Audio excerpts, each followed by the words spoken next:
Thank you for joining me today. My name is Aisha Thomas, and today we're going to talk about what grooming is and who it affects. So grooming is the process that an offender or a predator draws someone in by gaining their trust, by building a relationship with the goal of having a sexual relationship.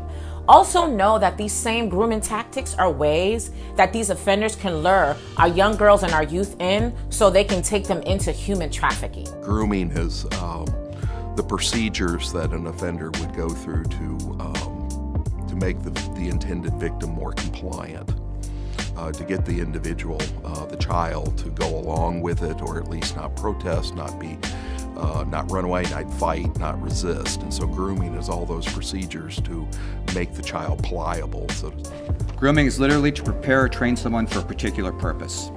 The method a sexual predator uses to gain psychological and physical control over a minor victim for their exclusive sexual gratification. Who is grooming affecting? The reality is that it's affecting everyone from all walks of life. I want you to take that misconception out of the belief that this is affecting only children that come from single parent households or because they come from areas that they are disadvantaged or don't have as many resources. This is affecting children from all walks of life because, again, the tactic is to gain the trust, to build that relationship with that young girl or that young boy. So this is happening to everyone. And if you scroll down to a recent video that I did, there was an experiment that showed how easy it was.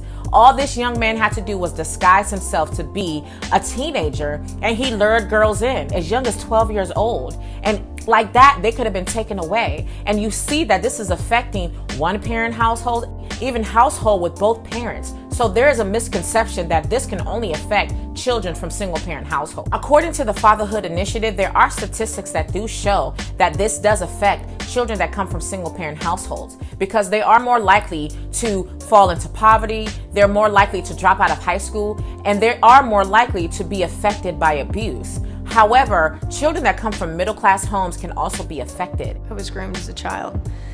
My abusers they weren't strangers. They were people close to me. They were people that I trusted, people that my family liked, people that were important people in my life.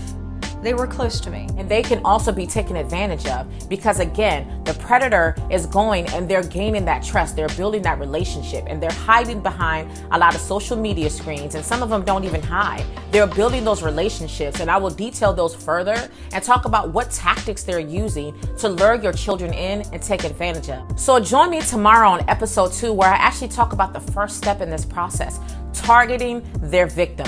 What things are they utilizing? What tactics are they utilizing to draw their victims in? Remember, this drops at 9 p.m. Central exclusively here on Facebook on my We Speak, They Speak page.